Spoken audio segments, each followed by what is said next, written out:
ಎಲ್ರಿಗೂ ನಮಸ್ಕಾರ. ನೀವು ನೋಡ್ತಾ ಇದ್ದೀರಿ ಟಿವಿ ವಿಕ್ರಮ. ನಾನು ಮುಮ್ತಾಜ್ ಅಬ್ದುಲ್ ನೈಲಡ್ಕ. ವೀಕ್ಷಕರೇ, ಮಲ್ಲಿಕಾರ್ಜುನ ಖರ್ಗೆ ಅವರಿಂದ ಹಿಡಿದು ಪ್ರತಿಯೊಬ್ಬರು ಹೇಳಿದ್ದು NDA ಏನು ಪ್ರಯೋಜನ ಇಲ್ಲ, NDA ಸರ್ಕಾರ ಬಿದ್ದೇ ಹೋಗುತ್ತೆ, ಅವರು ಗೆಲ್ಲಲ್ಲ, ಹೀಗೆ ಎಲ್ಲರೂ ಹೇಳಿದ್ದು. ಈಗ ಬಿಹಾರ ಚುನಾವಣೆಯ ನಂತರ ಮಾಡಿದ್ದುಣ್ಣೋ ಮಹಾರಾಯ ಅನ್ನೋ ಹಾಗೆ NDA ಮೈತ್ರಿಕೂಟದಲ್ಲಿ ಮೇಲಿಂದ ಮೇಲೆ ಅಪಸ್ವರಗಳು ಬರ್ತಾನೆ ಇದೆ. ಲೋಕಸಭಾ ಚುನಾವಣೆ ಸಮಯದಿಂದನೇ ಆರಂಭ ಆಗಿತ್ತು, ಈಗ ಮುರಿದು ಬೀಳುತ್ತಾ ಅಂತ. ಈಗ ಯಾಕೋ ಅದಕ್ಕೆ ಒಂದು ಶುಭ ಮುಹೂರ್ತ ಸಿಕ್ಕ ಹಾಗೆ ಕಾಣಿಸ್ತಾ ಇದೆ. ರಾಹುಲ್ ಗಾಂಧಿ ಪ್ರಿಯಾಂಕಾ ಗಾಂಧಿಯನ್ನ ಮೇಲಿಂದ ಮೇಲೆ ದೂಷಿಸ್ತಾ ಇದ್ದಾರೆ. ಅಷ್ಟೇ ಅಲ್ಲ, ಅವರ ನಿಜ ಬಣ್ಣವನ್ನ ಕೂಡ ಸ್ವತಃ ಕಾಂಗ್ರೆಸ್ಸಿಗರೇ ಬಯಲು ಮಾಡ್ತಾ ಇದ್ದಾರೆ. ಅದೇನನ್ನುವಂಥದ್ದನ್ನ ಮುಂದೆ ಹೋಗ್ತಾ ಹೇಳ್ತೀನಿ, ದಯವಿಟ್ಟು ಮಿಸ್ ಮಾಡದೆ ಕೊನೆ ತನಕ ನೋಡಿ. ವೀಕ್ಷಕರೇ, ಸಾಲು ಸೋಲುಗಳ ನಂತರ ಈಗ NDA ಮೈತ್ರಿಕೂಟದಲ್ಲಿ ನಾಯಕತ್ವ ಬದಲಾವಣೆ ಕೂಗು ಜೋರಾಗಿ ಕೇಳಿಸ್ತಾ ಇದೆ. ಅಂದ್ರೆ ನೀವೇ ಒಂದು ಬಾರಿ ಗಮನಿಸಿ ನೋಡಿ, ರಾಹುಲ್ ಗಾಂಧಿ ಅವರು ಎಲ್ಲೆಲ್ಲ ಹೋಗ್ತಾರೋ ಅಲ್ಲಿ ಸೋಲು ನಿಶ್ಚಿತ. ಅವ್ರು ಎಲ್ಲಿ ಹೋದ್ರೂ ಕೂಡ ಸೋಲು ಅವರನ್ನ ಹಿಂಬಾಲಿಸ್ತಾನೇ ಹೋಗುತ್ತೆ. ಅವರು ಸೇರುವಂತಹ ಪ್ರತಿಯೊಂದು ಮೈತ್ರಿಕೂಟ ಕೂಡ ಕುಸಿತಾನೆ ಹೋಗುತ್ತೆ. ಅವರು ಬೆಂಬಲಿಸುವಂತಹ ಪ್ರತಿಯೊಬ್ಬ ನಾಯಕ ಕೂಡ ಸೋಲ್ತಾನೆ. ಅವರು ಕಾಲಿಡುವಂತಹ ಪ್ರತಿಯೊಂದು ರಾಜ್ಯ ಕೂಡ ಕಾಂಗ್ರೆಸ್ ಇಂದ NDA ಮೈತ್ರಿಕೂಟದಿಂದ ದೂರ ಸರಿಯುತ್ತೆ. ಒಟ್ಟಾರೆಯಾಗಿ ಕಾಂಗ್ರೆಸ್ ಲೀಡರ್ಶಿಪ್ ಅಲ್ಲಿ ಇತ್ತೀಚೆಗೆ ಯಾವೆಲ್ಲ ರಾಜ್ಯದಲ್ಲಿ NDA ಒಕ್ಕೂಟ ಸ್ಪರ್ಧೆಯನ್ನ ಮಾಡ್ತೋ ಅಲ್ಲೆಲ್ಲವೂ ಕೂಡ ಇವರು ಸೋಲ್ತಾನೆ ಬಂದ್ರು. ಹಾಗಾಗಿ ಈಗ NDA ಮೈತ್ರಿಕೂಟದ ನಾಯಕತ್ವ ರಾಹುಲ್ ಗಾಂಧಿಗೆ ಸಾಕು, ಬೇರೆ ಯಾರಿಗಾದ್ರೂ ಕೊಡಿ ಅನ್ನುವಂತಹ ಕೂಗು ಆರಂಭ ಆಗಿದೆ. ಒಂದ ಅಖಿಲೇಶ್ ಯಾದವ್, ಇಲ್ಲ TMC ನಾಯಕಿ ಮಮತಾ ಬ್ಯಾನರ್ಜಿ, ಇವರಿಗೆ ಈ NDA ಮೈತ್ರಿಕೂಟದ ಜವಾಬ್ದಾರಿಯನ್ನ ಹೊರಿಸಿ ಅನ್ನುವಂತಹ ಕೂಗು ಬಿಹಾರ ಚುನಾವಣೆಯ ನಂತರ ಬಹಳ ಜೋರಾಗಿ ಕೇಳಿಸ್ತಾ ಇದೆ. ವೀಕ್ಷಕರ, NDA ಮೈತ್ರಿಕೂಟದಲ್ಲಿ ಈ ಅಪಸ್ವರ ಏನಿದೆ ಇದೇನು ಮೊದಲನೇದಲ್ಲ. ಅವತ್ತು ಲೋಕಸಭಾ ಚುನಾವಣೆ ಆದಾಗ್ಲೂ ಕೂಡ ಒಂದು ಸಣ್ಣ ಮಟ್ಟಿನ ಬದಲಾವಣೆಯ ಕೂಗು ಕೇಳಿ ಬರ್ತಾ ಇತ್ತು. ಈಗಂತೂ ಹೇಳೋದೇ ಬೇಡ, ಅಖಿಲೇಶ್ ಯಾದವ್ ಹೇಳ್ತಾರೆ, ಕಾಂಗ್ರೆಸ್ ಖತಮ್ ಹೋ ಗಯಿ ಹೇ, ಕಾಂಗ್ರೆಸ್ ಆಟ ಎಲ್ಲವೂ ಕೂಡ ಮುಗಿದಿದೆ. ನನ್ನನ್ನ ಸಿಕ್ಕಾಕ್ಸೋದಕ್ಕೆ ಕಾಂಗ್ರೆಸ್ ಮುಸ್ಲಿಂ ಪತ್ರಕರ್ತನನ್ನ ಕಳಿಸ್ತು.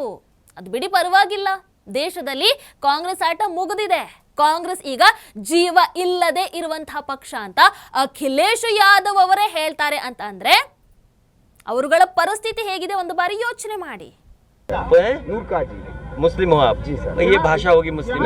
नहीं, वो कांग्रेस ने भेजा था जो पत्रकार की। मैं सच बोल रहा हूँ, मोहब्बत देखिए। नहीं, मैं एकदम सच बता रहा हूँ। मैंने पूरा ट्रेस किया कि ये बंदा कौन है। बाद में पता लगा वो कांग्रेस का जर्नलिस्ट था, कांग्रेस वालों ने सवाल पूछवाया था, और वो आज भी होगा पत्रकार वहीं। आप पन्ना में किसी से पूछें, पता करवाइए, आपको जानकारी मिल जाएगी। आप देखिए कांग्रेस को आप कितना सपोर्ट करते हो, आपके पीछे पत्रकार लगा रहे हैं। कांग्रेस खत्म हो गई। अब ಇನ್ನು ಬಿಹಾರದಲ್ಲಿ ಕಾಂಗ್ರೆಸ್ ಹೀನಾಯವಾಗಿ ಸೋತ ನಂತರ ಈ ಅಖಿಲೇಶ್ ಯಾದವ್ ಅವರು ಏನಿದ್ದಾರೆ 403ರಲ್ಲಿ 35ಕ್ಕಿಂತ ಹೆಚ್ಚು ಸ್ಥಾನಗಳನ್ನ ಕಾಂಗ್ರೆಸ್ಸಿಗೆ ನೀಡಲ್ಲ ಅನ್ನುವಂತಹ ವರದಿಗಳು ಕೂಡ ಬರ್ತಾ ಇವೆ. ನಿಮಗೇನನ್ಸುತ್ತೆ, ಕಾಂಗ್ರೆಸ್ ಈ ಅವಮಾನವನ್ನ ಸ್ವೀಕಾರ ಮಾಡಿ ಜೊತೆಯಾಗಿ ಮುಂದೆ ಹೋಗುತ್ತಾ? ನೀವೇನಂತೀರಿ ದಯವಿಟ್ಟು ಕಾಮೆಂಟ್ ಮಾಡಿ ತಿಳಿಸಿ.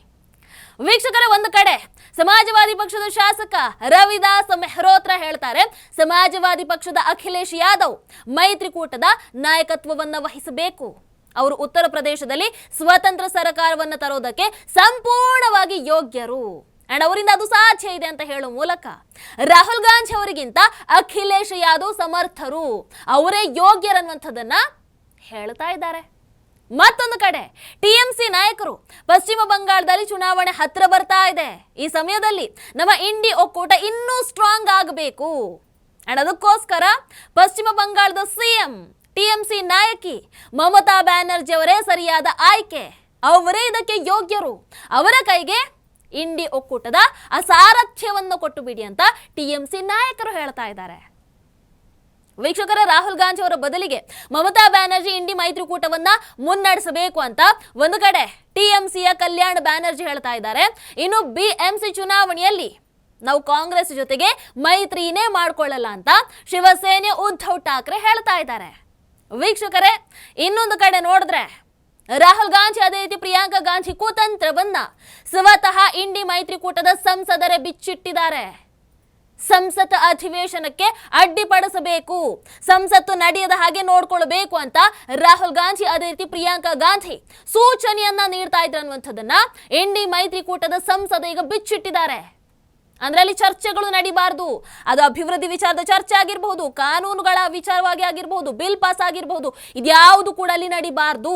ಇವೆಲ್ಲದರ ಬದಲಿಗೆ ಸಂಸತ್ ಕಲಾಪಗಳನ್ನು ತಡಿಬೇಕು, ಅವ್ಯವಸ್ಥೆಯನ್ನು ಸೃಷ್ಟಿ ಮಾಡಬೇಕು, ಸಂಸತ್ತು ನಡೆಯದ ಹಾಗೆ ತಡಿಬೇಕು. ಇದು ರಾಹುಲ್ ಗಾಂಧಿ, ಪ್ರಿಯಾಂಕಾ ಗಾಂಧಿ ಅವರ ಉದ್ದೇಶ ಆಗಿತ್ತಂತೆ. ನೀವು ಗಮನಿಸಿರಬಹುದು, ನರೇಂದ್ರ ಮೋದಿಜಿ ಅವರೊಂದು ಭಾಷಣದಲ್ಲಿ ಹೇಳಿದ್ರು ಕೂಡ, ರಾಹುಲ್ ಗಾಂಧಿ ಕಾಂಗ್ರೆಸ್ ಸಂಸದರಿಗೆ ಸಂಸತ್ತಲ್ಲಿ ಸಮಸ್ಯೆಗಳನ್ನು ಎತ್ತೋದಕ್ಕೆ ಬಿಡೋದಿಲ್ಲ. ಪಾಪ ಮೊದಲ ಬಾರಿಗೆ ಸಂಸತ್ ಪ್ರವೇಶವನ್ನ ಮಾಡಿರ್ತಾರೆ ಯಾರು? ಕಾಂಗ್ರೆಸ್ನ ಯುವ ನಾಯಕರು. ಆದ್ರೆ ಅವರಿಗೆ ಮಾತನಾಡೋದಕ್ಕೆ, ತಮ್ಮ ಕ್ಷೇತ್ರದ ಸಮಸ್ಯೆಗಳನ್ನ ಹೇಳೋದಕ್ಕೆ ಇವರು ಅವಕಾಶನೇ ಕೊಡಲ್ಲ, ಅವರನ್ನ ಬಿಡಲ್ಲ. ಪಾಪ ಅವರೇ ಹೇಳ್ತಾರೆ, ನಾವು ಇವೆಲ್ಲವನ್ನ ಮಾಡ್ಲಿಲ್ಲ ಅಂತ ಅಂದ್ರೆ ಮುಂದಿನ ಬಾರಿ ನಮ್ಮದೇ ಕ್ಷೇತ್ರದಲ್ಲಿ ಎಲೆಕ್ಷನ್ ಅಲ್ಲಿ ಅವ್ರು ಹೇಗೆ ಆಯ್ಕೆ ಮಾಡ್ತಾರೆ? ಮೋದಿಜಿ ಅವರು ಹೇಳಿದ್ರು ಇದನ್ನ.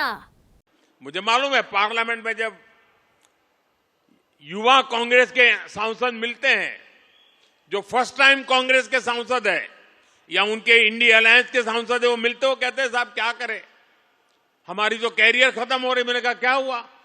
बोले हमें संसद में बोलने का अवसर ही नहीं मिल रहा है, हर बार संसद को ताले लगा दो, यही करते रहते हैं। वो अपने क्षेत्र में जवाब नहीं दे पा रहे हैं। वो कह रहे अगर हम हमारे क्षेत्र के विषयों को संसद में नहीं उठाएंगे तो दोबारा हमें कौन भेजेगा? पूरा युवा वर्ग कांग्रेस का जो पहली बार पार्लियामेंट में आया है, वे अपने भविष्य को लेकर के चिंतित हो गया है। ಅಂದ್ರೆ ಪ್ರತಿ ಬಾರಿ ಕೂಡ ರಾಹುಲ್ ಗಾಂಧಿ ಸದನದಲ್ಲಿ ಗದ್ದಲವನ್ನ ಸೃಷ್ಟಿ ಮಾಡೋದಕ್ಕೆ ಅವರ ಸಂಸದರನ್ನು ಒತ್ತಾಯಿಸ್ತಾ ಇದ್ರು. ಅದಕ್ಕೆ ಪುಷ್ಟಿ ನೀಡೋ ಹಾಗೆ ಕಾಂಗ್ರೆಸ್ ಸಂಸದ ಜಾನ್ ಬ್ರಸ್ಟನ್ ಈಗ ಸತ್ಯವನ್ನು ಕೂಡ ಹೊರ ಹಾಕಿದ್ದಾರೆ. I was little critical of his stand in one of the meetings. Okay, मैंने बोला ये रोज डिसरप्शन करना तो अच्छा नहीं है, पार्लियामेंट का डिसरप्शन करना. ठीक है, You have to devise some ways. Got it. Innovative protest है. You have to be constructive. He had some difficulty in, and देख लीजिए क्वेश्चन और तो स्क्रैप कर रहे हैं, सिरोवर तो स्क्रैप करते हैं, डिस्कशन डिबेट भी स्क्रैप करते हैं. ये उनको सुविधा करते हैं. ठीक है, सही है. It facilitates them. इस पे और लोग क्या बोले ऑपोजिशन वाले? बहुत सारे लोग तो मेरे को सपोर्ट कर रहे हैं. वो थोड़ा सा आरजी नहीं माना. I don't know. ये ಸೊ ಈಗ ಅರ್ಥ ಆಯ್ತಲ್ವಾ? ಪ್ರತಿ ಬಾರಿ ಸಂಸತ್ ಅಧಿವೇಶನ ಅಂತ ಬಂದಾಗ ಯಾಕೆ ಒಂದೊಂದು ನಾಟಕಗಳು ಆರಂಭ ಆಗತ್ತೆ? ಯಾಕೆ ಇವರು ಹೊರಗೆ ನಿಂತು ಗದ್ದಲವನ್ನ ಸೃಷ್ಟಿ ಮಾಡ್ತಾರೆ? ಯಾಕೆ ಒಳಗೆ ಬಂದು ಗದ್ದಲವನ್ನ ಸೃಷ್ಟಿ ಮಾಡ್ತಾರೆ? ಯಾಕೆ ಏನನ್ನು ಸೀನ್ ಕ್ರಿಯೇಟ್ ಮಾಡ್ತಾರೆ? ಯಾಕಂತಂದ್ರೆ ಇದರ ಹಿಂದೆ ಇದ್ರು ಪ್ರಿಯಾಂಕಾ ಮೇಡಮ್ ಮತ್ತು ರಾಹುಲ್ ಗಾಂಧಿ ಅವರು. ಎಂತಹ ನಾಚಿಕೆಗೇಡು ವೀಕ್ಷಕರು! ಇವತ್ತು ಪರಿಸ್ಥಿತಿ ಎಲ್ಲಿಗೆ ಬಂದು ತಲುಪಿದೆ ಅಂತಂದ್ರೆ ಸ್ವತಃ ಮೋದಿಜಿ ದ್ವೇಷಿಗಳು ಮೋದಿಜಿಯವರನ್ನ ಯಾರಿಂದ ಕೂಡ ತಡೆಯೋದಕ್ಕೆ ಸಾಧ್ಯ ಇಲ್ಲ ಅಂತ ಒಪ್ಕೊಳ್ತಾ ಇದ್ದಾರೆ. ಒಂದು ಕಡೆ ಕರುಣ್ ಥಾಪರ್ ಅವರು ಹೇಳ್ತಾರೆ ಯೋಗೇಂದ್ರ ಯಾದವ್ ಅವರಿಗೆ, ಮೋದಿಜಿಗೊಂದು ಪೀಕ್ ಲೆವೆಲ್ ಅಲ್ಲಿ ಇದ್ದಾರೆ ಅಂದ್ರೆ ಅವರು ಸೋಲುಗಳನ್ನ ಮೀರಿ ಬಹಳ ಟಾಪ್ ಅಲ್ಲಿ ಇದ್ದಾರೆ ಅಂತ ಹೇಳ್ತಾರೆ. ಅದಕ್ಕೆ ಯೋಗೇಂದ್ರ ಯಾದವ್ ಅವರು ಹೇಳ್ತಾರೆ, ಹೌದು ಪ್ರಧಾನಿ ಮೋದಿಜಿ ರಾಜ್ಯ ಚುನಾವಣೆಯಲ್ಲಿ ಸೋಲ್ತಾರೆ ಅಂತ ಬಹಳಷ್ಟು ಮಂದಿ ಭಾವಿಸಿದ್ರು, ಆದ್ರೆ ಅವ್ರು ಗೆಲ್ತಾರೆ.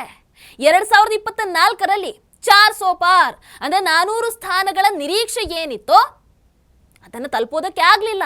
ಆದ್ರೆ ಈಗ ಆ ಸಮಯ ಮತ್ತೆ ಬಂದಿದೆ, ಅವರ ಜನಪ್ರಿಯತೆ ಈಗ ಮರಳಿ ಬಂದಿದೆ ಅಂತ ಹೇಳೋ ಮೂಲಕ ಮೋದಿಜಿಯವರನ್ನ ಯಾರಿಂದ ಕೂಡ ತಡೆಯೋದಕ್ಕೆ ಸಾಧ್ಯ ಇಲ್ಲ ಅಂತ ಸ್ವತಃ ಅವರ ದ್ವೇಷಿಗಳು ಕೂಡ ಒಪ್ಕೊಳ್ತಾ ಇದ್ದಾರೆ. ಅಷ್ಟೇ ಅಲ್ಲ, ರಾಹುಲ್ ಗಾಂಧಿ ಅವರಿಗೂ ಹೇಳ್ತಾರೆ, ನಕಾರಾತ್ಮಕ ಪ್ರಚಾರ, ಪ್ರಧಾನಿ ಮೋದಿಜಿ ವಿರುದ್ಧ ದಾಳಿಯನ್ನ ಮಾಡೋದು ಇವೆಲ್ಲ ಬಿಟ್ಟು ಬಿಡಿ.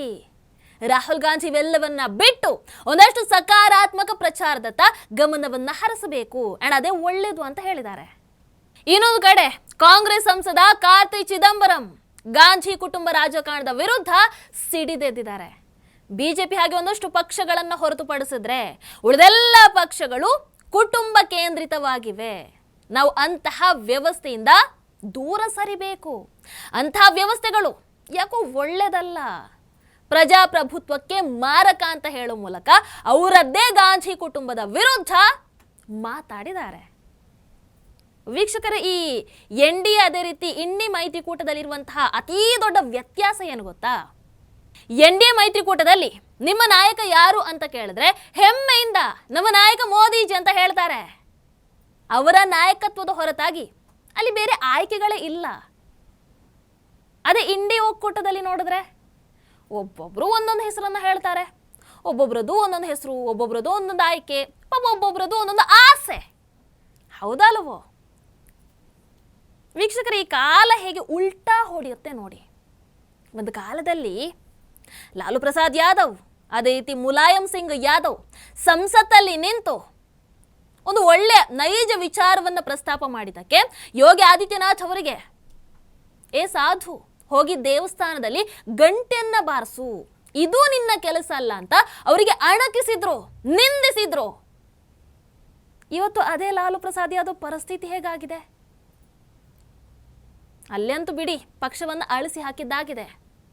ಉಳಿದ ಪಕ್ಷಗಳು ಇವೆ. ಅದನ್ನ ಅದೇ ನಿಮ್ಮ ಬಾಬಾ 2027ರಲ್ಲಿ ಬಹಳ ಚೆನ್ನಾಗಿ ನೋಡ್ಕೊಳ್ತಾರೆ. That's it. ಎಲ್ಲವೂ ಕಾಲ. ಉತ್ತರ ಸಿಗದೇ ಇರುತ್ತಾ?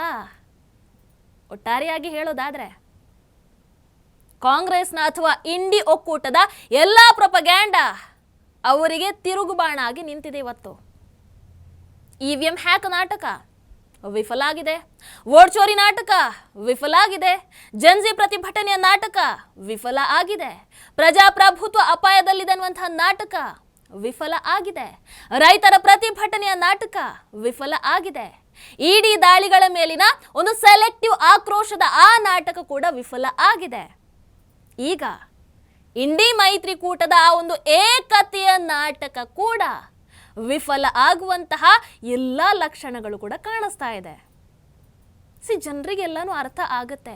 ನೀವು ಮೇಲಿನ ಮೇಲೆಗೆ ಅದೇನೇ ತೋರಿಸ್ಕೊಳ್ಳುವಂತಹ ಪ್ರಯತ್ನವನ್ನ ಮಾಡಿದ್ರು ಕೂಡ ನಿಮ್ಮ ಸತ್ಯ ಏನನ್ನುವಂಥದ್ದು ಜನರಿಗೆ ಗೊತ್ತು. ಜನರನ್ನ ಸುಳ್ಳು ಹೇಳಿ ಯಾಮಾರಿಸಬಹುದು ಅಂತ ನೀವು ಅನ್ಕೊಂಡಿದ್ರೆ ಅದು ನಿಮ್ಗಳ ಭ್ರಮೆ ಅಷ್ಟೇ. ಒಳ್ಳೆಯ ಬದಲಾವಣೆಯ ಗಾಳಿ ಅಂತೂ ಬಹಳ ಚೆನ್ನಾಗಿ ಬೀಸ್ತಾ ಇದೆ. ಇನ್ನೂ ಬೀಸಲಿ, ಫಾರ್ ಶ್ಯೂರ್ ಬೀಸುತ್ತೆ. ಯಾಕಂದರೆ ಬದಲಾವಣೆ ಜಗದ ನಿಯಮ. ಅದು ಒಳ್ಳೆಯ ಬದಲಾವಣೆ ಅಂತಂದಾಗ ಆಗಲೇಬೇಕು ತಾನೇ, ಆಗತ್ತೆ. ನೀವೇನಂತೀರ ದಯವಿಟ್ಟು ಕಾಮೆಂಟ್ ಮಾಡಿ ತಿಳಿಸಿ. ಹಾಗೆ ವಿಡಿಯೋ ನಿಮಗೆ ಇಷ್ಟ ಆದಲ್ಲಿ ಲೈಕ್ ಮಾಡಿ, ಶೇರ್ ಮಾಡಿ. ನಮಸ್ಕಾರ.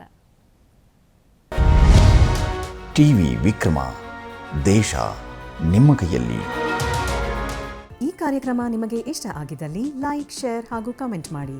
ಟಿವಿ ವಿಕ್ರಮದ ಕಾರ್ಯಕ್ರಮಗಳನ್ನು ನಿರಂತರವಾಗಿ ವೀಕ್ಷಿಸಲು ಸಬ್ಸ್ಕ್ರೈಬ್ ಮಾಡಿ, ಬೆಲ್ ಐಕನ್ ಒತ್ತಿ.